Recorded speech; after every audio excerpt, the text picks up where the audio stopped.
Welcome to Echo of Connections. I'm Dawn Hansen. I'm Gabe. We've been waiting to get our next guest on our podcast from the very beginning. One of the main characters of like, hey, this guy has something to say that we all want to hear. And so I welcome to our studio, aka our living room, Connor O'Leary. Welcome. Hello, how are you guys? We're I'm good. So you have to remind me, how long have you been a police officer? 6 years now. Got into it summer of 2016. Oh, nice. Back in those days, Back in the peaceful time. right? Back when cops were cops and It's a blessing in disguise because I got to see a taste of what it was like before everything that occurred, and now I'm going through it. So I have kind of a unique perspective on everything because I got to experience different times and different phases of America. yeah. So you grew up in a small town. Yes. We're not going to say the name unless you want us to. And in the small town, you know everybody. Is that right? Everybody knows you? Yeah, I know a lot of people from this small town. I originally grew up here, and I left for 5 years, moved to the East Coast, and it was never our intention to come back, but life pushed us and pulled us, and one way ended up coming back here. So I can't go to the store without seeing somebody or talking to somebody or having a conversation with somebody, and that kind of pulls me and pushes me in different directions. So in your 5-year exodus or whatever that was, what did you do? So I grew up pretty poor in this small town, and I had older brother and sister and younger brother, and we weren't doing too hot as a family. And I decided, I need to do something that gets me out of this town. I did so poorly in high school. I knew that college wasn't really my thing, and I hated school with a passion. But I had this really, really beautiful girlfriend who was way out of my league, and I decided that I needed to do something to keep her around and keep us from not being poor. So I went into the military. I knew I either was going to do that or I was going to end up probably doing roofing and smoking meth. Would probably been my Those were other your option. options. Yeah. So I went into the Marine Corps for just shy of 5 years and found my way to the East Coast, where I was stationed in Virginia for a while and North Carolina, and did some deployments in that time. And Are you able to talk about deployments, or are those all secret? some of it, yeah. I didn't get to do anything cool. I spent some time in Guantanamo Bay, Cuba, Oh, Oh. fun. guarding the fence line. So, like the quintessential movie scene. Like, did you order the code red? I did not order the code red, but I found way too much of my time was standing in basically an outpost 100 feet off the ground for hours at a time and staring into the abyss, the darkness generally. Generally. My next deployment was Spain. Spain and Africa for probably 8 to 9 months. Is this the Djibouti tour? That was my next deployment. Oh, sorry, I skipped. No, and my third one was on a MU, which is what they call a Marine Expeditionary Unit. And as a Marine, I was put on a ship and got told basically stay on the ship until we tell you what to do. And so for months at a time, they would drop us off in the middle of the Djiboutian desert. Djiboutian. Yeah, Wow. I think that's a word. That sounds awesome. I think it would be, yeah. Yeah, Djiboutian desert It and sounds right. 100 and It was, hot. 100 and hot. we work with another gentleman who spent time in that country, and he swears there's buildings there, but I never saw a building or a road in that entire country. No road. It looked like Mars. It's also a tiny country. Yes. Because because you told me, like my mom told me about the name of the country, so I had to look it up, find out where it was. Yeah. Sliver of a country Yes. in Africa. I was like, this is a country? Didn't know. Right? And what All right. And so you would be dropped there to Yeah. a mystery. We would fly in on Ospreys, which are the like the tilt wing helicopter things. They're the most dangerous aircraft I've ever flown on. Are they? Yep. And So when you drop, I mean, is it like the movies, where they're like, go, go, go? no, I would do what we called fast roping out of them. So they would hover 30 to 60 feet off the ground. You'd basically like hold onto a big thick rope like a fire pole Uh-huh. and slide down. On purpose? Yeah. Free falling into I- darkness? That's the fastest way to get out of a helicopter. Okay. True. Okay. All right. Gravity's your And friend. survive it, I should And say. survive it. Okay. Yeah. I mean, when you say 60 feet, Yeah. That's far. The worst part is because they'll put, And then how much, like, do you have your gear on? yeah. So that's extra. I don't know how much it would weigh. how much is but that? I'm sure you kind of have an Oh, idea. it was, It'd be like having me rappelled down the helicopter. That's saying a lot, people. it was like what I would carry would be, probably 130, 150 extra Oh. pounds. Yeah, And so your it's crazy. hands? So they give us gloves Uh-huh. that look like they're from Vietnam. And they're these 'Cause like, they are. Yeah, they're these big, thick, like leather gloves. I mean, they're almost Probably. like welder's gloves, maybe. They And probably you- are actually, Right? In a way, just Okay. All right. because it blocks heat. Okay. Well, and then yeah. you would. It blocks heat, but it also retains heat. Yeah. Oh, So in as the you go desert. down, Hence why actual blacksmiths wear like mittens, like oven mittens, but way bigger, so you can literally throw them off your hand. Oh, okay. Yep. So you would. Okay. So start over. Yeah, sorry, I just- Yeah. Yeah. no, yeah, you'd start going down, and then, they would start heating up. And then they would At stay 10 hot. feet, 20 Yeah. feet, 30 feet, Yeah. 40 feet. I can only imagine the pain Yeah, we'd do that. if you mess it up too, because if you grab too hard, Oh yeah, you're falling. We had people fall all the time. And here's the thing: we'd do that, or we'd rappel out of them. And I hate heights with like my. Oh, yeah. passion. I hate them. I Oh my I gosh. couldn't imagine doing any of that. So that's okay. Yeah. Wow. So you decided, just for a moment, back Yeah. up for a second. Marines? What happened there? What? That was my hard-headedness. I don't Oh, know. okay. I never once, as a young dumb kid, thought about any other branch. Oh, so like it was. When did you decide? Like Marines? Boom, I'm there. I don't know. I was always interested in the military. I always wanted to be a police officer, but I think probably like junior-ish year Okay. when I realized that I totally extended my coverage on my then girlfriend. Extended my like- coverage. She's way out of my league. I got to do something. I just decided, I want to be a Marine. So I walked into the office. It's kind of a funny story. I walk into the office, and I'm like the easiest recruiter. I was like their dream because I walked in and I said, I want to be a Marine. And they're like, do you want the pitch? And I said, nope. I'm like, okay. Sign So- here. Yeah. So they're like, okay, this is how it works. Basically, we sign you up, and then you give us a list of the jobs you want and the jobs you don't want. And I'm like, okay. And they're like, and we'll get you a job you want. So what you do is you basically fill this list out, and I put on the list I wanted like infantry, tank operator, artillery. I wanted something that like would take me to war. And they're like, what do you not want to be? And I said, number 1, I don't want to be a security guard. 2, I don't want to be a cook. And 3, I don't want to be a mechanic. And they're like, okay. So in the meantime, I go up and I do everything official. I sign it. I swear, and I'm officially going to boot camp. And I came back and I said, hey, what's my job? And they're like, oh, we got your job back.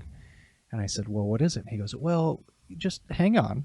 And I go, uh-oh. And he goes, you're going to be a security guard. And I kind of tilted my head sideways. He's like, but then you'll get infantry. And that is when I knew that I made a bad decision. Oh. So I go to boot camp, and within like 4 or 5 minutes of me, getting in boot camp, I then realized that I really made a bad decision.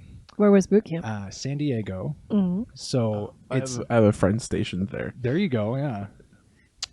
Sounds like hell It's because you're in Southern California. you talk about like crossroads in your life, right? Uh-huh. And some people, they talk about this like moment of clarity they have where they're kind of outside their body and they're like kind of looking at their lives and evaluating it. The first time I ever had that, I flew to boot camp. And how it works is they basically tell you to have an ID and $20 cash, and they drop you off at the airport in Portland and with a ticket to fly to San Diego. And when you get off the plane, they tell you walk to the USO and wait there, and somebody will pick you up for boot camp.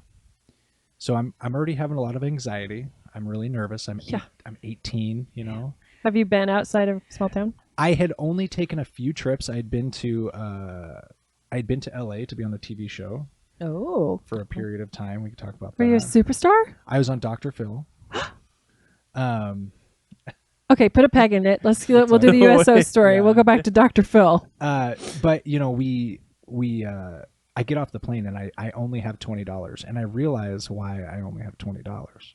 So I'm walking through the San Diego airport with long hair. I look like a hippie, you know, this redneck kid from a small town, and I'm walking out and I see the USO, and it's, you know, down the airport from me, and there's all of these new kids there, and they're all getting screamed at by these drill instructors, and they're all getting yelled at, and I'm there and nobody knows I'm there yet.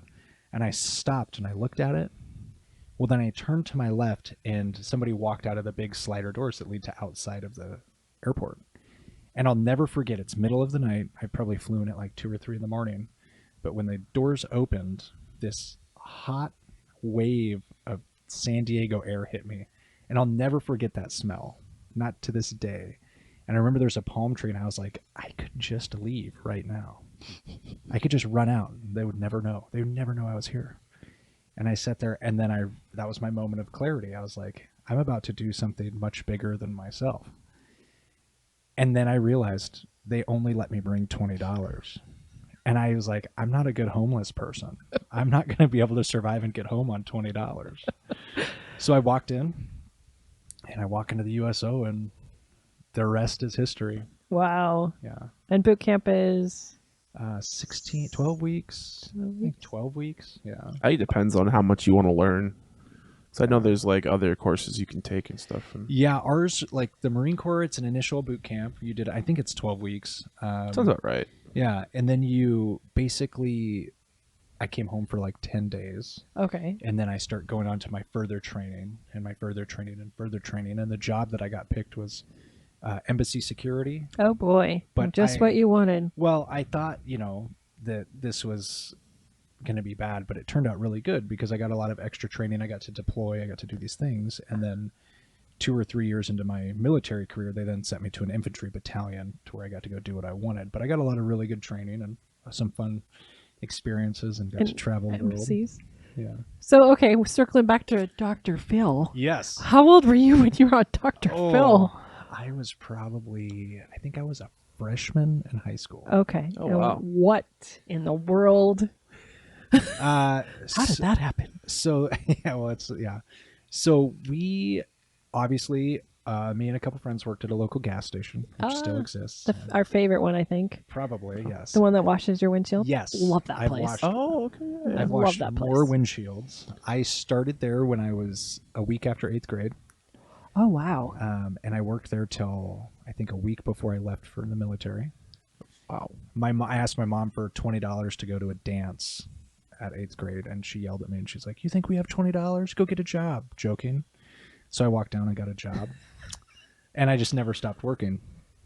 But we were there, and we would work there, and after we were done, we would go buck hay. Oh, yeah. It was hay season, and we realized that after we worked, it would be really slick. The hay was really slick, and we just got to thinking that we had a mattress and we had a big plexiglass boat windshield, Oh, and so we attached that to the back of a truck, and we would pull each other like we were sledding. tubing behind a boat. okay. Ooh. And we filmed it, and one thing led to another, and it just got out of hand, and people were getting hurt, and we were having a blast. And I decided to post it to YouTube. Hey, Oh, there you go. Yep. yeah. You're one of those slick kids. Yeah, so I put it on YouTube, and a few weeks later, I got contacted that they were doing a show on outrageous teen trends of the new year. You were So, trending. Yeah, so they flew us down to LA, and we went on the Dr. Phil show. And, and there's now an episode floating in the waves of. Guess me as what a- we're going to find? We have to find that. Yes, we do. That's Yeah. funny. Yeah, so- Was it fun? I mean, did you guys have a good time at Dr. Phil's? Before that, I had never been out of the state really. Oh, okay. And so me and 3 of my friends fly down there with their families, and we show up and we get in late, and they were like, "Okay, go to the dinner, go to like the hotel restaurant, get dinner, and then we'll pick you up in the morning." I'm like, "Okay, well, we go in the hotel restaurant's closed." So they say, we call and they say, "Just go to dinner and then bring us the receipt and we'll reimburse you." So we all go to dinner, and like $1,000 dinner bill later, we go to the show the next morning in order to we provided them with a receipt, and then they said, "Oh, the person who told you that wasn't authorized to make that decision." Oh, So they Of stuck us. course. Yeah, they stuck us with the No. bill. Dr. Phil. So then we go on the show, and we're right after a girl who skipped her insulin shots to Oh. lose weight, and then right before two guys who branded themselves for fun. So kind of like an interesting mix. And we go on the show, and he was a total jerk. He didn't really want to talk to us. He barely shook our hands, and we go through this whole thing, and they ask us a bunch of questions. But for a couple dumb kids, we put some thought into like how to do this. We always wear safety equipment and things, but at the end of the day, what they did is they ended up just editing everything. So when we watched the episode, we looked I really want to see it horrible. now. Oh, Yes. my gosh. A lot of the things they told us, we were like, oh, this is what we've thought. This is what we've done. This is the safety measure. Yeah. And at the end of the day, we watched the video, and we just look like a bunch of hillbillies from the backwoods. They definitely edited you and down. They dumbed you down. Oh, yeah. Oh my gosh. So what did your mom think of all of this? My mom was an amazing, amazing person, and she just rolled with the punches. And she was like, "You're the kid I would have expected this to happen to." Like, you know what? Did she like when you went into the Marines? Was that? She knew. Yeah. She knew that this is the time, where I'm not going to stop. And this kid has worked since he was 8th grade. Yeah, 13 or 12, and I just told her, and she was like, "Oh, I figured." Of course you are. What are you? Let's go down and sign the papers. And come home and see her. So when you did you get out of the military, or how did that exit strategy all happen? So my then girlfriend, now wife, Since you've known since? kindergarten. Wow. They're so cute. Adorable. She was, I went on my first deployment, and I promised her, I said, "Hey, I will marry you after I get home from my first deployment." She was like, "Okay." And so I went on that, and we'd been dating for a few years at this point. I went on the deployment, and I purposely didn't talk to her. Just wanted to test her. So I talked to her like 2 or 3 times, whatnot. And then I come home from deployment, and I get off the bus, and all of a sudden somebody's attached to me. I look over, and it's my then girlfriend. And I'm like, "What are you doing here? How do you know I'm home? I didn't tell you." She goes, "Hey, you promised me that if I was still here when you got back, you'd marry me." She goes, "I sold all my stuff. You got to marry me now." Because this is in Virginia. Yeah. Oh wow. So how did she figure that out? She won't tell me to this day. She's a genius. Yep. She is. She's the quiet genius behind all of this. So she's there, and she's like, I have my stuff, and you have to marry me." And I'm like, "Oh my God, I did tell her that." So we get married, and that's a whole story in itself. But she's with me. We have a kid a year or 2 later. And right at the end of my career, I was kind of deciding if I wanted to re-enlist and do some more time or kind of get out. My mom ended up passing away pretty abruptly from cancer. And we were kind of like, well, that kind of decides that. And so we packed our stuff and our kid and our then wiener dog and now pit bull, and we had a little family, and we drove back home. And which car were you in this time? Was this the main amazing van? No, that I had sold the van. I still cry about it today. The van sold. Okay. Wait, what? He has a long history with cars that is just right up our alley. Like all of the cars, like a minivan. And am I right in saying that a minivan is the apex of all vehicles? There is not a better. I love minivans. Oh, that's what I drive. I'm telling you, there's not. I don't a want better anything else. vehicle. Yeah. It fits anything you'd want, unless you're going for massive hauling. Then you need a truck. Otherwise, minivan, perfect. Right. But which vehicle got to take the journey? Was this, or do you even remember? No, we have a ballad with vehicles. A ballad. It's true. Oh my gosh. So, could be a bear, a bull. Like a high turnover rate, or Dedication. I would say dedication and loyalty to whatever vehicle happens into his life. Like it is. What's your hobby vehicles? Toyota Land Cruisers. Toyota Land Cruisers. But always something that just probably never ran right, and you had to put a lot of time and effort into, which So- my wife hates. It's the challenge. It seems like you like to accept the challenge. Yeah. I like the idea of a car that never really was built right. Right? And that always needs tinkering. Yeah. I don't like that Ooh. idea. I don't know if that's your phone. Oh. I don't Is that mine? My phone's good. I mean, I don't unless, know. We're all like phoning out here. I don't think your computer's receiving it. It's just, It's just coming through on the. Oh, let's see. I think you're fine. I think it. I'm more impressed that it's still making something. I know. Oh, there it goes. Stop. That's stuff. Some kind of, I'm like, that's the longest one I've ever heard. I don't know. Anyways, I'll just turn mine off. airplane mode should be fine. It should be. That's what I'm on. Oh, so I know. You make it across country, back home, to the small town again Yes. on purpose. Yes. Okay, and that's where your wife's family is also. Yes. Okay, so you guys have a hub basically to work from. Yeah. And so when did you come and apply at the police department? Because I have Tracy, who's been our first guest, talked about when you walked in Okay. to the building. So it was a weekend. Yes. So they had to, on the weekends, the doors are locked. So you have to push a button and dispatch, that's us, says, can we help you? And we kind of, first of all, gauge how intelligent a person is. Like, did they realize there's a button to push? Two, where the camera is situated, we get to see the back of somebody, which is super helpful. So we determined, did they dress for success? Are they here? Are they serious? So I wasn't working that day, but I've heard the story. And there were several people before you that failed on multiple levels on this particular test. So it was a Sunday morning and people were like, oh, please let there be somebody. Can we please have somebody? And Connor comes in and he pushes the button, is very polite on the intercom, is appropriately dressed, understands the process, is led in, takes a seat like a professional, and waits for his interview. And of course, the whole time, the cameras are zooming in. We're evaluating what you're doing if you're on your cell phone. Yeah. Anyway, so from there, I came to work later, and Tracy said, there was this guy. I saw him in the testing, because we also monitor when you guys do the testing upstairs, kind of watch. He was the same guy I saw up there.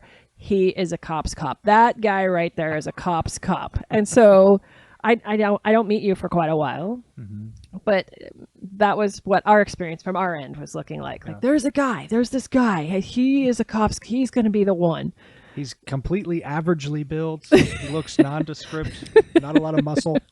That wasn't really even part of the equation. His hair was tidy. He was wearing nice clothes. He was very polite. All things you probably picked up from the Marine Corps, right? Yeah, it's. I mean, that's kind of what they go for, Yeah. right? Short hair, Totally dressed to present. I mean, Yeah. But we could. I mean, the people that came before you, not so good. The T-shirt. like if I walked in for the Yeah. If that would be a problem. The hair, the T-shirt, the shorts, hair, what do you the hair, the professional hair. it's rather short for me, For you, yes. So anyway, what made you? Did you apply at multiple places? I did, yeah.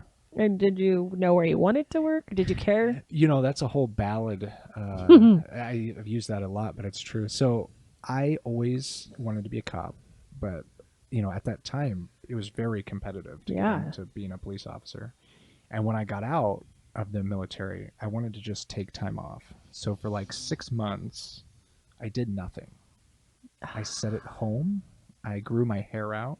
I had a beard. I looked like a transient, and I just wanted to do everything the military wouldn't let me do. Excellent. I didn't make my bed. Oh, you rebel. Oh, it was crazy. I slept in past 5. Past 5? Did you go for your daily run? Oh, no, I didn't. Did you eat like crap? I ate well, that was always. Sorry. Yeah. Anyway, so wait, where were we? So you 6 months of forget this. Yep. I am non-military, Conor O'Leary, running about. What makes you go, but now? You know what? I started hating not having something to do. I realized that I missed the idea of a weekend. And I was like, I have nothing to do. I'm doing odd jobs just to stay busy and have something to do. And it's time for me to kind of like move on. So I applied at the state police, which Oh, is yeah. a funny story. And then I applied at a local agency across the freeway. And the current agency where we work is the last one I actually applied for. Interesting. Yeah. So did you end up testing and going through the whole process on all three? I did, yeah. The first one I went to the state police, and I always kept in shape. Mm-hmm. And I go there for the very first test early in the morning. It's at our capital in Salem. And I go there to do my testing. And the first thing's the physical portion. And I'm like, okay, this is easy. I've been working out. Like, I'm good. And I go in, and the first thing's push-ups. Okay, so I go start doing push-ups. And at this point, you know, I had been in the Marine Corps for 5 years. I'd done some deployments. I was a sergeant in the Marine Corps. You know, I did my time, and I start doing my push-ups, and this trooper walks by and goes, he didn't go down far enough. And so this is a crossroads, which is probably destiny. Right. Right. But I kind of tilt my head sideways, and I look at him, and I go down, and he picks up on that. He goes, he still didn't go down far enough. Oh. So then I look at him square in the eye, and I went all the way down until my whole body was down on the ground. And then I pushed up, and I asked him, was that down far enough? And he told the person who was proctoring my push-ups, I got this one, go ahead. Oh. And I knew I was there. I was done at that point, but he said, keep pushing. So I started pushing, and I was at 17. Mm-hmm. And each time I would do a push-up, he would just say, 17, 17, 17, 17. I need to do like 40 push-ups, something simple, but I just kept getting told 17. So I probably ended up doing like 150 push-ups. Oh my God. And 17. I just kept going until I was out of time. And they sounded the buzzer, Uh-huh. and he goes, 17. Oh my God. And I stood up, and I'm like, okay. So then I walked out. That was it. Like, peace out. Not Yep. going to be a match. It's like, I guess this isn't it. Wow.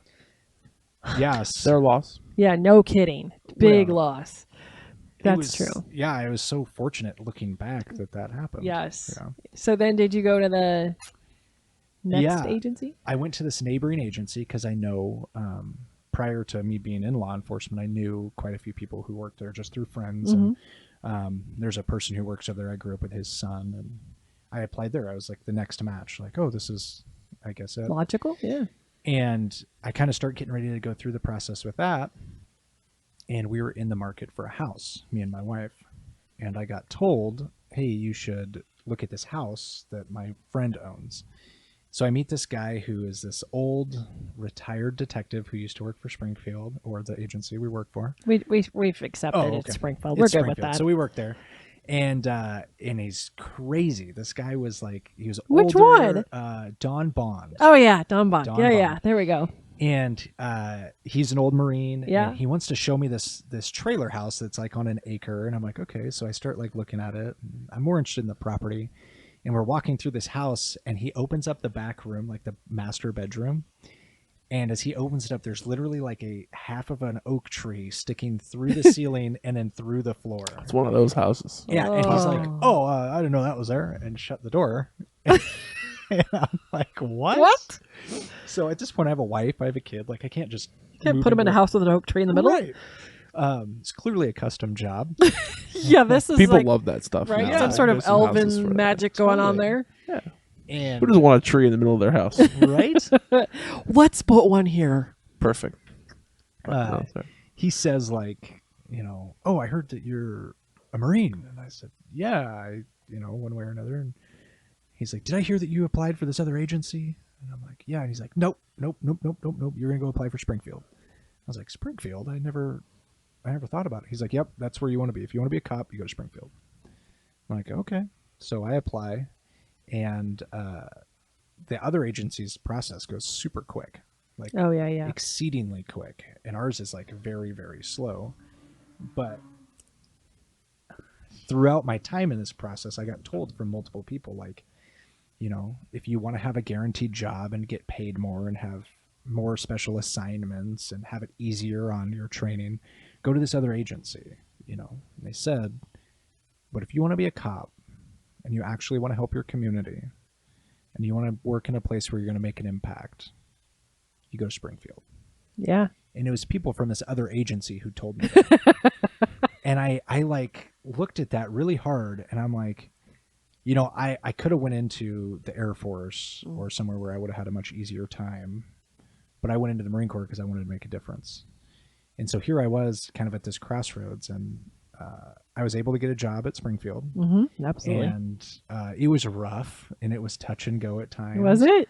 Training? Training was so rough, stressful, but every bit of it has made me a better cop. It's made me a better person. It's made me...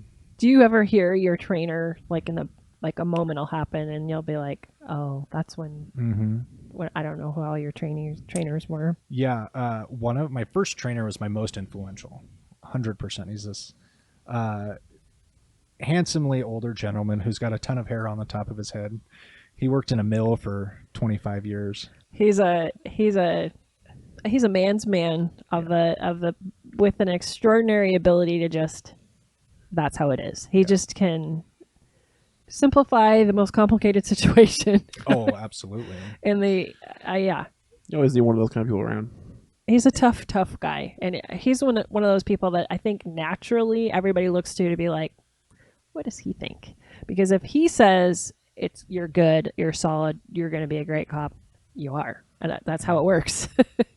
Yeah, he has been so influential in my life as a police officer, but also my home life, my life as a husband and a father. He's just one of those guys who has so much life experience and has always had a clear focus on life that you got to follow him. Yeah, he kind of has a compass set for what he believes is right and true, and I think he can help guide without harsh criticism. I don't know what the right word is, with some sort of like, this is the right way to go, without it doesn't feel like there's shame or blame in it. There's just guidance. Totally, absolutely. Yeah. There's been plenty of times where I walk out of something, I go, I shouldn't have made it out of that. And I'm like, well, it's because the lesson he taught me and what he put into me, and like the things that he focused on, that's why I got out of it. Oh yeah. You know, the three things, if I look through like my three coaches, my first coach taught me how to be a cop and how to survive. That was it. He taught me how to get into it and how to come out alive. My second coach, the two things he taught me was, one, don't be a dick and do a good investigation. Thorough. And my third coach taught me, remember people's names because you'll use it at a later time. Oh. And all three of those things I've taken, and I've like molded a lot of what I do after that. And it's helped me out. I mean, personally, it's helped me out. Yeah. But yeah. And then because now you train. Lightly. Do you feel like you use some of the same ideas and techniques to train your trainees, or do you have to adapt that for each person? You know, police work, like K-9 work, is an adage that I always say is, every lesson is hard learned. You never walk away from something you did really good, or, that was great, with like, oh, I learned a lot from that. It's always when you like really mess up or something went really bad afterwards, or you lose a guy. Like my biggest thing in K-9 world is like not finding my bad guy. And then afterwards, finding out where he went. Those are the ones that are really, really tough on me for a while, but I pull a lesson out of there. So all these lessons I've learned from my coaches and through my early time as a cop are all what I try to portray to these people, to be like, hey, don't make the same mistakes I did. I'm like a parent, like I've made a lot of stupid decisions. I've put myself into a lot of positions I shouldn't have. What can I do to make sure you don't do that? Be better than me. Right. Like I'm one step. Here's all the ways I've messed up. Right. Here's where you don't have to, because I already did it. Correct. And you can do it this way. I want them to be 10 times more of a cop than I ever was. Right. Like that's all I ask. That's what I think. And so you have a list of special assignments that is, so when you get into Springfield, you get the basics of being a cop. Yeah. And then did you know you wanted to be a K-9 officer? That's a whole story in itself too. So no, I always was like, I'm not a K-9 guy. Like I'll get people to run. I love people running. But I it's a lot of work, and dogs made me nervous. And I was like, I'm just not a canine guy. I think I'm a dope cop. I really, really, really liked working drugs, and still have a passion for it. But due to our current situation in law, that's kind of going away. Yeah. It's not really legal anymore. Right. So I was always like, I want to be a dope cop. And one night I get told about this Cadillac Escalade in briefing. Yes. I get told, is it okay to tell this story? Yeah. Okay. I think so. I don't know. If not, we can always cut it later. I think he's in prison. I think he is. I think you're safe. Yeah, for like 25 years. Yeah. You're good to go. Spoiler alert. Yeah. By the way. So I'm a young cop. I'm probably like a year on, maybe a little more. You just cut loose? Pretty close. Okay. Yeah. This was my first big incident. And you're on Graveyard? Graveyard. Yeah. Best shift in the world. That's where he lives, is on the Graveyard world. That's where I live too. I know, you people. Whatever. I get told about this Cadillac Escalade SUV in briefing. And they say, we need to find it. It was stolen out of an elderly couple's home. In a basically like a home invasion, burglary, robbery. They stole a bunch of stuff. It was a rampage. Like, you got to find this. And I'm like, well, okay. Like, sounds good, And I'm still like wet behind the ears. I don't know like much about being a cop. I'm freshly cut loose. Like, all I know is like my one task is like find a Cadillac Escalade. I'm like, okay. And I'm driving down this dividing road in our city, and I'm northbound and going towards the Walmart because I'm like, everything ends up at Walmart. Especially in Springfield, that Walmart. The vortex. Massive. Exactly. Yep, the vortex. Everything just ends up at Walmart. And prior to me getting to Walmart, I see this SUV on a connecting road that comes onto the road I was on. And right as I kind of look at it, it's dark. It backs up. Weird. And I'm like, what's this guy doing? That's weird. And right as I pull onto the street, I clearly see a Cadillac Escalade with the matching license plate. I was like, oh my God, I found it. And like quintessential movie scene, immediate vehicle pursuit. Like, he doesn't wait. He knows he knows I'm a cop, just takes off. So this is my first vehicle pursuit as like by myself. Oh boy. Like, I've been in a couple with coaches and things, and I've had guidance. So I'm like me, myself, and I in my car. And I take off after the guy. And my first radio transmission is like this blurb. Like, I scream into the radio. I was like, I'm in pursuit of this vehicle. Blah, blah, blah. And to this day, I couldn't tell you what I said, but dispatch clearly picked up on everything I said. And it was this calm voice, this seasoned dispatcher who we have, who's still around every once in a while, just said this so calmly in the mic. She goes, copy, you're in pursuit of a code 10 vehicle. What direction? And I took a deep breath and I'm like, oh, I've got to calm down. I'm in over my head. And that voice on the other end, that calm, like, she wasn't excited. She was rather unimpressed. She was probably mad that I messed up her lunch break, But also, like, she knew, she's been here before. She knows what I'm going through. And she just says that. And I'm like, okay, I got to calm down. So I take a deep breath. And then I reel it back in. And, okay, I'm in pursuit southbound on this road. And we chase this guy like all over God's green earth. We're like up streets, down streets. We're jumping through like schoolyards. We're on the freeway. We're like all over the city, like getting the proper backwoods tour. That's such a... And at the time, looking at it now, I'm like, wow, we really chased that guy. Like, we straight up chased this dude. And like, I know for a fact my car got air at least 2 times. Like, his car got air. Wow. We're jumping through stuff. We hit some railroad tracks. We end up in basically Coburg, which is just north of Springfield. And there's this one exit that so many vehicles take during pursuits, and he takes that exit. I don't know why, but he goes up there and he turns east. And at this point, another officer's in between us. So now I'm number 2 car. And it's the only time in this job time's ever slowed down for me. And we get up there at the top, and it's a dead end. And it's a rural area dead end. He backs up and smashes into this car, this police car. And that other officer gets out and was coming up to the window to effect arrest. And to this day, I would have said that bullets were coming out of the car. And I don't know what it was. It was raining. It was pouring rain. I don't know. But at that time, I made a decision in my head, like, okay, he's shooting at us, but we're okay. And at that moment, time felt like it was 10 minutes long. just me parking and getting out of my car. But then you get like this auditory exclusion that we talk about. I 100% experienced that. It was silent. I didn't hear anything. You're just completely focused. Yep. And then it all comes back, you know, like whoop, and like hyper speed. I'm like, okay. Well, at this point, he's jumping out of this Cadillac Escalade, and this dude's like, he's a white guy. He's probably like 6 foot, 6'2". He's wearing like what you'd wear to go snowboarding. So he's got like this huge puffy jacket on. He's got snowboarding gloves on. He's got like snowboarding boots on. I'm fairly certain he has like goggles on. And I'm like confused at this point. You know, like, So are we snowboarding him? yeah, I was like, there's a lot of things we expect, but straight up, I'll be honest, I wasn't gonna say the guy was gonna jump out like snowboarding attire. Just gets out, has Wow. skis, and just starts skiing Yeah. away. You're like, what? In the rain, I would have clapped and been like, dude, you made it. right? Ollie asked for you. But he jumps out with a gun, and now he's got a gun, and we're yelling and we're challenging him, and I'm like, oh, we're in this, and he's you can see him trying to rack the slide to get around in the chamber as he's kind of pointing it at us.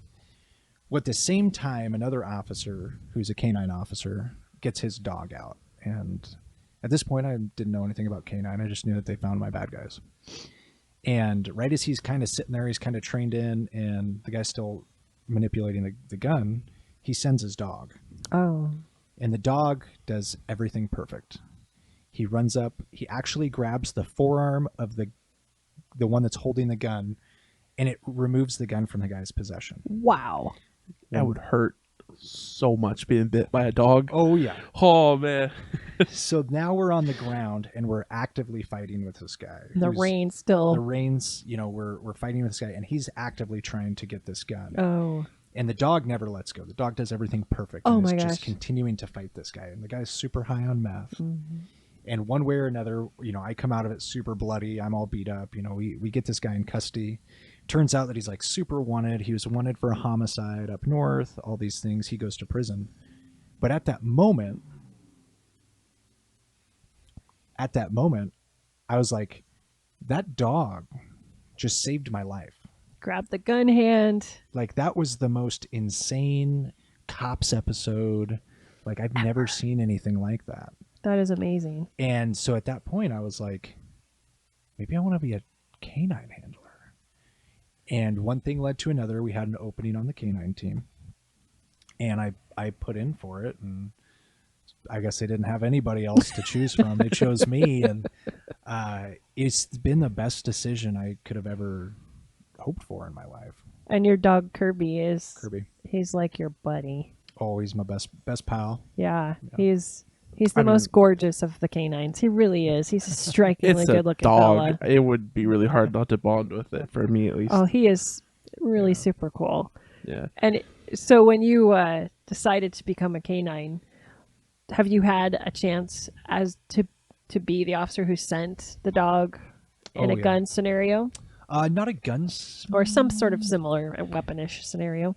I mean, we've had a few. Yeah. We're very active. Yeah, in definitely. finding people, and there's been a couple times where, like, you know, the powerful thing is we wouldn't have found that guy without my dog.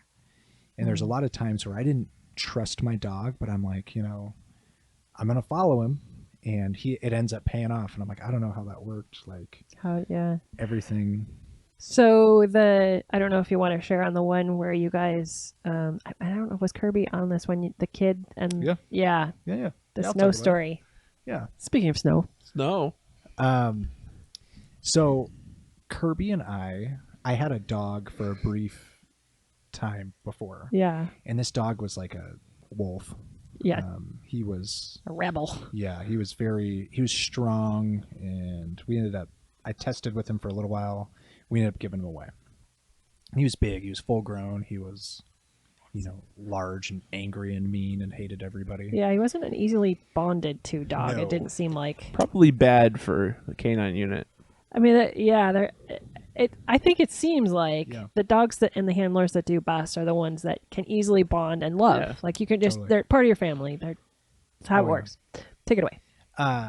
So I had that dog. We got rid of him. In the meantime, I got hurt. I had to take some time off. Had a bunch of surgeries. Well, then they give me Kirby. They're like, hey, we got you a new dog. And they bring him out. And I was like, my other dog was an all black shepherd. and his name was Kermit. That's right. And then they're like, we got you another black shepherd named Kirby. And I'm like, oh my God, it's destiny. Like, this isn't going to work out. Like, I had a lot of anxiety. And I open the kennel and I reach in there and I pull him out. And he's like 60 pounds. And he's like a puppy. He's got these big ears and a stupid head. Stupid head. And he like looks at me and I'm like, is this it? Like, is that it? And they're like, that's your new dog. And I'm like, oh, is there more of him? Did you leave half of him somewhere? Yeah. And so I get this dog and I'm like, okay. Like, and I hook him up on a leash and we just take a walk. I'm like, I don't care about anything else. I don't care about anybody else right now. I think we were at a seminar, a K-9 seminar. So like, wait, we got a bunch of stuff to do. And I said, I'm going for a walk. And we just kind of like walk around and he's like peeing on stuff. He doesn't know me. I don't know him. And I kind of sit on a bench and he just kind of sits there and looks at me, kind of leans up against me. And I'm like, okay. Oh. And from that moment on, you know, it's been great. So he, you know, being a canine handler, I always say, is like being a heroin addict. Because your highs are super high, you know, and your lows are super low. You have, you know, we deal with people who are, you know, into opiates and heroin and benzos and things like that. And you always see that they're just chasing the high. Well, that's a canine handler, because when you do something good, you're like, this is the greatest job in the world, right? But those are like 0.1% of the time that you're successful. Right. You know? There's other times where I'm like, that's it. Like, I'm putting my dog down. I'm leaving. I'm flying away from the country. Like, I can't do this. I'm going to start smoking. Like, I don't know. Smoking and drinking. That's my next thing. So I get Kirby, and long story short, we do our training. Things are good. My first deployment with him ever, he finds a bad guy. And guy gets thrown through a plate glass window in a bar fight. After he starts a bar fight, he's bleeding everywhere. And he takes off running. And I see him. I'm like, stop. He doesn't, right? Why would you? And he runs off. So I get my dog, and we just are walking. I'm just following him. He doesn't know what he's doing. I don't know what I'm doing. Well, he ends up finding this guy in the bushes. And at that point, I freak out because I'm like, I refer to him as bad guy because that's what we say in training. I'm like, hey, bad guy, come out of the bushes. And he's like, definitely not a bad guy. My name's Jeff. And I'm like, I don't care, bad guy, get out here. Anyway, we arrest him. Cool. And I'm like, okay. Like, we just stumbled upon him. Like, Kirby kind of knew, I kind of knew, whatever.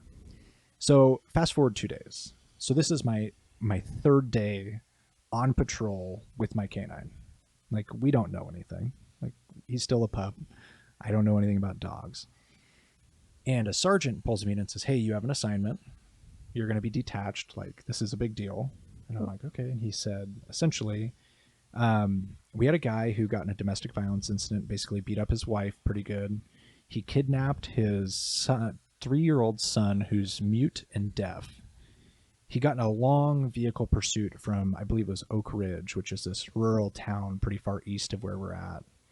All through these back roads, and everybody was chasing him, and they lost him down south of Cottage Grove, which is a very, very rural, extreme area where, you know, the hills are super steep. There's cliffs. It's thick woods. We've taken some of those back routes. Yeah. You could easily lose people back there.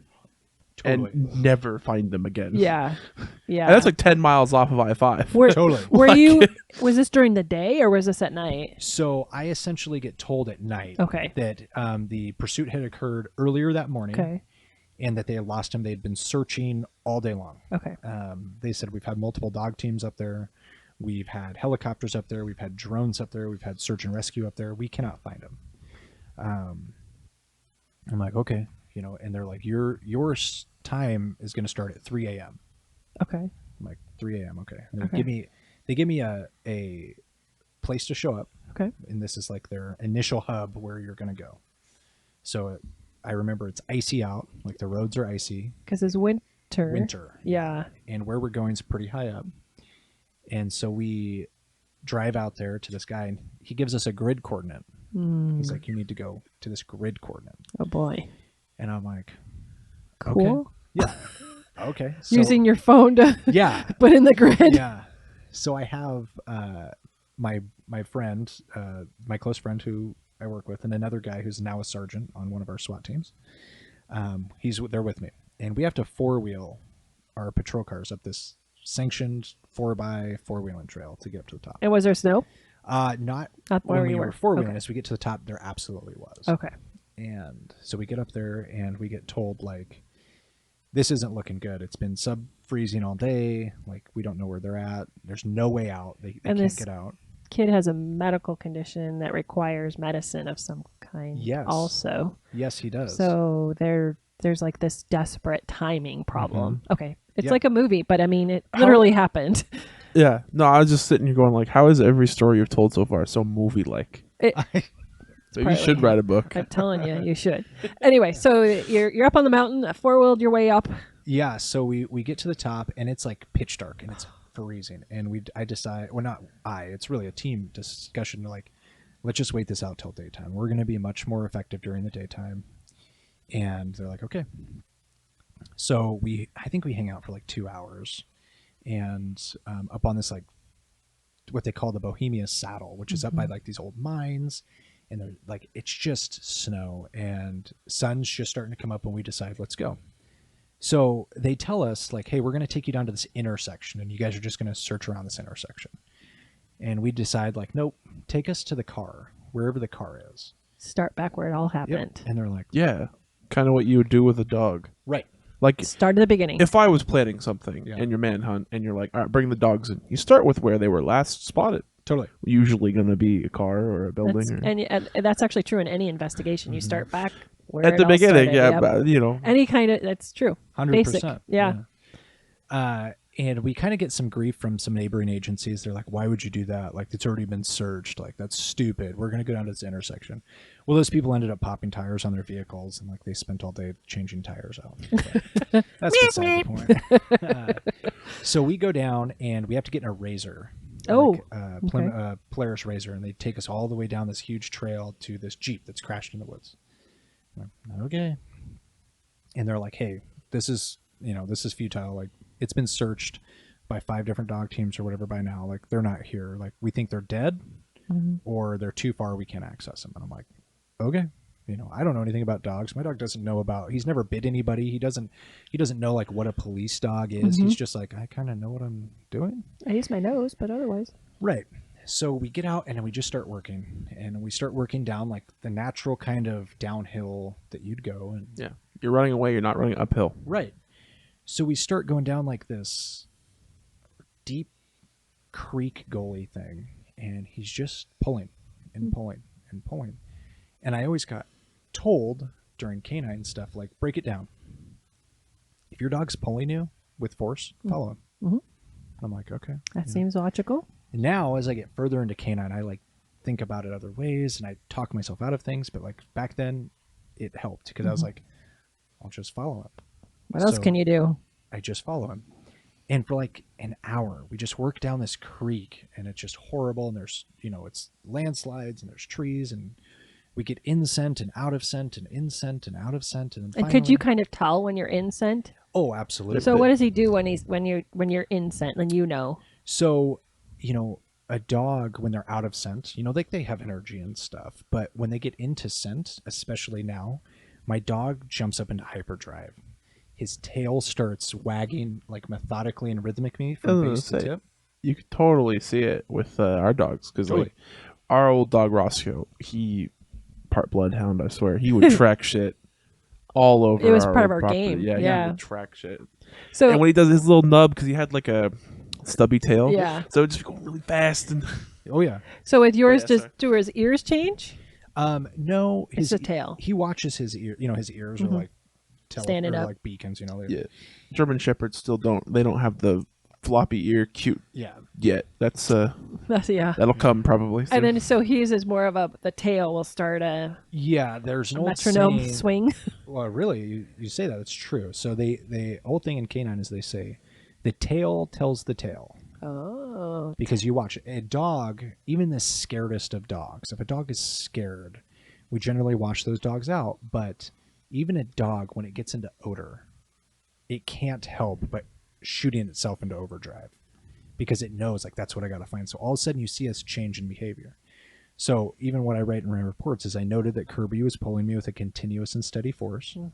and his tail was wagging in a rhythmic and horizontal fashion from base to tip. Oh. Because you watch, and from the tip, it's like a whip. Yeah. And it's back and forth and back and forth. And he'll pick his head up into the air, and he's casting his head back and forth. And I'm like, we're an odor. So he starts doing that. Okay, And then gotcha. we would lose it. Oh, so out of scent. And then we'd be back in scent. I'm like, this is weird. I didn't have the experience to know. And I'm like, well, we're in scent, and then we're out of scent. I'm like, this is weird. And this goes on for an hour. And finally, we get to like this spot where we can't get any further. It doesn't make sense. And I'm like, they're not here. And I look at my dog, and he's staring straight uphill. His body's not doing anything, but just staring. Up in the trees. Yeah, just up this steep hill, but you know. And I'm like, that's weird. So I look at him, tell him, look. And he looks at me, and I'm like, find him. And he goes, okay, and walks up the hill. Okay. So I'm like, okay. So we walk. This whole hill is just hellacious. Okay. Hellacious. Hellacious. Just get way up this hill, and we get up on this like logging road. And he starts casting back and forth and starts working back, like away from the car. But now we're like way away from the car, and he's just working. We're kind of in it, and we're kind of losing it, and we're kind of in it, and we're kind of losing it. And the team I'm with, we start having these discussions. Like, they couldn't have made it this far. You know, they didn't make it through the night. Like, I think we need to go back the other way. It makes more sense. Like, we checked this area. And I'm sitting there, and my dog's out ahead of me. Kirby's out ahead of me, and he's standing there, and he's kind of got his head back looking at me. And it's just me and him. They're kind of walked back a little ways, and I'm looking at him, and I say, can you just find him? Like, Come on, buddy. come on. I said, where is he? Like, just find him. And he turns, looks at me, and shoots off in the direction we were originally going. Okay. And I'm like, okay. And so I turned to the guys. I said, I got to follow my dog. And they're like, okay. I'm like, this sucks, but okay.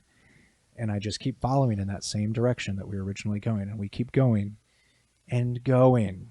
So how many hours in? 2. Okay. I mean, 2 of like hard searching. Hard pulling. Yeah. Okay. 2. 2. And he's just pulling. And we finally get to the base of another hill. And he just stops at the hill and looks up. I'm like, find him. Search. You know, that's the my command. Yeah, it's an inflection of the voice. Search. And he's like, okay. You can't help doing it with dogs, can you? No, I do it with Ranger all the time. I'm like, wait, why am I talking to him in a higher pitch? totally. And It's just natural as shit, and the Yeah. dog seems to love it. So yeah, he you know, it's not necessarily the word. It's the inflection in the voice. Yeah. that The he hears. tone, Like, yeah. It's happy, like, search. but it comes out of me unnaturally, just subconsciously. Will just like search. You know, like yeah. Totally. If I, when I tell him look for people or look for a toy or whatever, it's Yeah. like look, find your frisbee. You know, your voice gets higher, and he's like, oh yeah, I gotta find it. I gotta have my frisbee. Yeah. So does it? You say search. I say search, and he starts trucking up the hill. And the guys I'm with, you know, some of my closest friends are like, "Are you, dude? Yeah, are you another serious?" hill. I'd be right like, no, now? I'm done. Yeah, and I'm like, let's go. So we just push up this hill. We push up this hill. Looking back on it now, he's giving me every clue. Like, dogs are the laziest creatures you ever meet. There's no reason that he wants to walk up this hill Right. unless he's an odor and has the drive. So he gets an odor and has the drive. He goes, I don't care what. I'll jump through a car window. Like, get me to that odor. And we just keep going. And it's another just hellacious hill. And we get all the way to the top. And right as we're sitting there, we're just taking a break. And it's quiet. And we have just a little bit of water. And we're drinking some water. And he's laying there. We're watching him. And his head's kind of like quickly turning back and forth. And I'm like, that's weird. Like, what's he's hearing something. Must be an animal. And way off in the distance, we hear,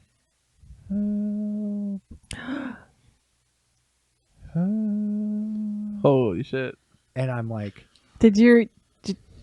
well, we're so far out. We thought it was another team that like had gotten in trouble. Yeah. Oh, okay. And we're like, Fair enough. like this older guy with this 3-year-old who's deaf and mute. Like, they couldn't have made it this far. There's no way. And I'm like, there's no way. And then so we have this discussion, like, is that him? Like, why would a cop be yelling help in the middle of the woods? Like, and the last word we had was that he was armed and that he was going to shoot it out with cops. Well, we're in the middle of like, we don't have radio service. Like, when we talk about like, it's just us. I mean, it is just us. Yeah. You know, me with my dog and 2 SWAT operators with a rifle, I think maybe. And that's it. At least there's 3 of you. There's 3 of us, right? Thank God for that, but still. And, you know, we got told this guy's never coming. He's not going back to prison, all these things. And so I'm like, Funny how that changes when you're outside in the wilderness for like a couple hours. You're like, I'll go back to jail. yeah, this at least they got heat. Yeah. And food and Totally. water and So we start working down. Now we're at the top of this ridge. So this is like the second ridge we've come to. And we just start working down, all the way down, and all the way down. And it's like thick poplar. Like we get to a creek base that you can't cross. We had to cut our way through the creek, you know. And I'm trying to work a shepherd through this, you know, who's like trying to jump. I've got a leash. I've got all these things. And it's getting louder. Oh. It's getting clearer. Like we're getting closer. We get to the very edge of this creek base. We're like climb up this cliff thing.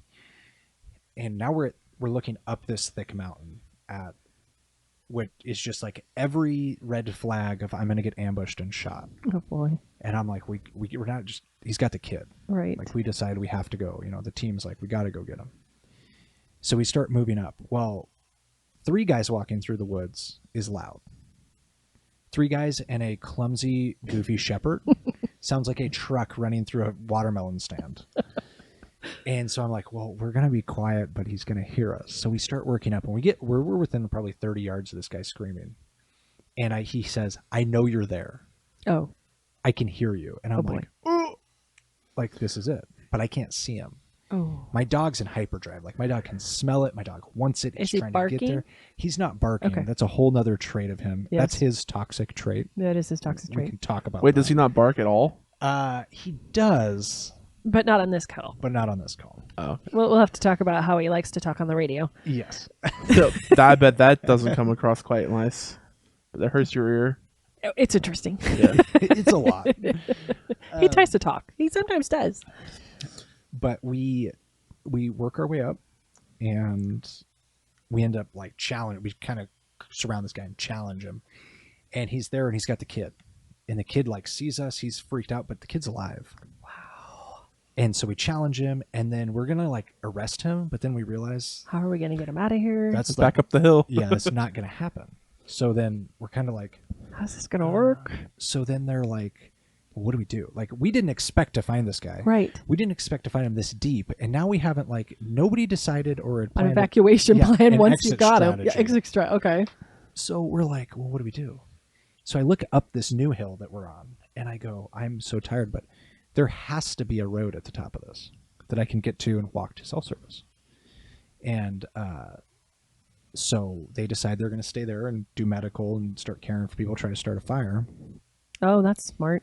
Me and the dog are going to walk up the hill to find a road. I'm like, Okay. if I walk straight up this hill, at some point I'm going to hit a road. Right? And so there we go. We're walking up this hill and we're climbing over trees, and it just doesn't end to the point where my body's like, I'm like, I got to give up. Like I'm going to die here. Like it's so much. And we keep going. Well, me and the dog, like we've bonded, but we're not like a team yet. And there's times where he's not real certain he can get over an obstacle. So I climb over this tree and I grab him and I'm like, up. That's like jump. And he jumps over and he's like, okay. Well, there's times I can't get up. So he's up ahead of me and I'm holding onto the leash. And I'm like, up. And he'd pull me up this. Oh. So we're building this bond. Your own O course. Totally, right? But he's learning, like, I need this guy. This guy needs me. And we're climbing up this. And there's a couple times where I have never, like, let him off leash before. I don't know if he's going to run off. But I'm like, I can't get up without dropping the leash. So I looked at him and I said, if you run off, you're dead. And I Good luck. dropped the leash. You're on your own. Yeah. And he was like, okay. And just stayed with me. And we worked up this hill. Spoiler alert, there's no road. We get up so high that like the ground cover stops and it's just shale rock. Oh. No. And we Damn, that means you're really, Really up there. And phone? Well, so we keep going and we finally get up to this top and there's no service, Dun, dun, Which is almost dun. impressive. right? Because there should be a tower But you're in the middle somewhere of within freaking visible nowhere. distance, right? Totally. So then I look down and I realize that this ridge, which has got a lot of trees but no like ground cover, if I walk down all the way to the very tip of this ridge, it increases, like height by like 10 feet. Okay. And I'm like, okay. 10 So feet. when I first got into K-9, I had an Apple Watch, but my wife made me upgrade and get the one that has GPS grid coordinates. Oh, smart. And I always told her, like, that's a waste of money. We don't need that. Don't spend it. Well, she buys it anyway. Good for her. Well, I get to the top and I pull my phone out and I have one bar. Uno bar. And I'm like, okay. So I don't know. I never got anybody's phone number to call. Oh, like that's out there for Yeah. the search and rescue. Never You've got got it. nothing. Yeah. Whoops. So I was like, well, I wasn't Who do I thinking call? about this. So I'm like, I'll call 911. That's funny. That is funny. Oh my So- God. I call 911. And a female dispatcher picks up and she's like, 911, what's your emergency? I'm like, hey, my name's Officer Leary. I found the kids. Like, we need medics. We need to start. And she's like, slow down. I think she tells me to shut up. And then she's like, shut up. Oh. And she goes, what are you talking about? And I'm like, I'm outside Bohemian Saddle, blah, blah. And she goes, you called Douglas County 911. Oh, because You're right. so far away. You're You're in in a a different different county. Oh my God. Yes. Mind blown. So we get sent to Douglas. So I'm like, and she goes, oh, I heard about this. You found him? And I'm like, yeah. She's like, I'll have to transfer you to somebody. So transfers, and then they get on the horn and they're like, I talked to somebody who's there. And they're like, well, how do we get him out? I'm like, you need a helicopter. Like, I'm joking, but like, seriously. You're right. So they call a National Guard helicopter in. And it flies in. Well, I give them grid coordinates off my watch. Wow. And this is where the story, it gets kind of funny. But I have my watch and I have grid coordinates. And so I give him my grid coordinates. And he's like, okay, well, the National Guard helicopter within moments, like, I wouldn't say moments, I'd say like an hour probably of waiting, flies over the top of me. My dog's so tired, he's asleep in the snow. He's like, oh God. And the helicopter's pretty low over me. And they're like, they yell out, like, where is he? And I'm like, I told you he's down in the canyon. And they're like, what? And I'm like, so we have to guide this bird into down there. But they only have line of sight. They only have communication with me. So I'm like a comic. I'm like throwing my hands like, go further. Go further. Finally, like an hour in of us like trying to guide them into where these guys are, they literally radio, is it the guy who's waving the sweatshirt? And I said over the radio, I said, if there's another guy waving a sweatshirt in this canyon, we probably need to rescue him too. Are there two people? Right. And I'm like, is this a real question? Yeah, right. So here's this other guy who's just waving a sweatshirt, like trying to get it. And they're like, clearly it's not that guy. That can't be the right guy. It's so cold. They considered shooting their guns enough to try to get it hot enough to start a fire. Oh That's my what we're gosh. dealing with. So who was waving the sweatshirt? Myers. Oh, smart Yeah, guy. yeah. So Smart he's guy. waving it. They're like, is it the guy waving the sweatshirt? That's kind of fair though. Like your face also like help him as well. Totally. So I think in the meantime, like they have to go get fuel or something. Okay, it's been an They're hour. like, we know where they're at. Okay. So now I'm like, I got to get back down off this mountain and get back to the guys. So I start walking down. I realize I'm lost. I'm like, Uh-oh. I don't know where I came up this Right. anymore. Nature sucks. Right. So I tell It's my so easy to dog. get lost out there. Oh, So Yeah. we always set our own tracks, like training Oh. tracks. So I tell my dog, I'm like, Stoba, which is track. Track. And he's like, okay, finds our track. Ah. And I'm like, this is cool, right? I can use this. I mean, you like lucked out and got one of the best tracking dogs Right. probably. And so then he finds where we go down the mountain. And that's where I stop listening to him because I'm like, I'm not going down that. It looks terrible. So we start going down and going down. Well, I find that somehow I'm on this like shale, like mountainside, just like shale rock. And we're like going down and things are okay. Things are okay. And then we slip. Uh-oh. And we're like sliding down the side of this shale mountain. And I'm like, I'm dead. Like they're not going to find me up here. There's no way they can get to me. Like I'm dead. And there's one tree, like small tree sticking out of the shale. And I grab it as we go by, and I stop, me and my dog. I've got my dog on the harness. I'm holding this harness, and I grab the tree, and I stop.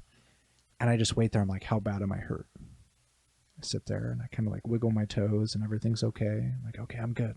Hang on, little roots. Right. And then It just gets more movie-like as he goes. Totally. Like, a rock from above us is rolling down the hill. even more movie-like. Uh-oh. Right? And it goes past us. Well, what does that rock rolling down the hill look like to my dog? Tennis A ball. ball. So what does he do? Takes Takes off off. down the hill. That's funny. So there I am getting dragged down this hill by my dog, and we pile up at the bottom of this hill. Like he's on me, I'm on him. His tail smashed me in the face, and he's the only thing he's mad about is he didn't get the rolling. He's rock. like, I didn't get the ball. Oh, that's fair. yeah. Yeah. Um. My reward. He's like, my ball. What the hell? I worked hard. So we get it. We end up working back down. We find him. The helicopter's not back yet. And they're like, what happened? And I'm like, I don't even want to talk about it. It was a rough ride. Yeah. Rough ride. So we move them out to like the area where this helicopter can drop a basket. And we're sitting there and basically, That's our dog. oh, He must hear us talking about tennis balls.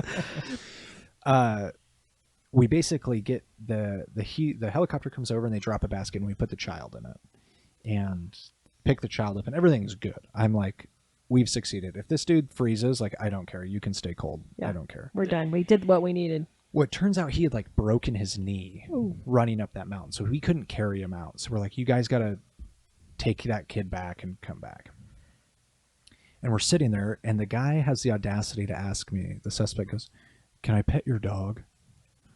That's kind of what I'd ask too, though. Oh. And I'm like, no. No. And he goes, why not? I was like, are we for real? Right. This other officer, one of my closest friends, in the meantime, if you back up at the very beginning of this search, he decides to wear his police badge, like to identify himself. And he's like, you think that'll stay on there? And I'm like, no, you're going to lose that. And he's like, no, I think it's good. Well, at the end of this search, after we just are getting ready to lift the guy up in the helicopter, he goes, hey, can you do an article search with your dog? Which means like have my dog find something somebody dropped. And I'm like, there's not a chance in hell I'm walking around with my dog anymore. And he's like, well, I'm going to have to write a memo.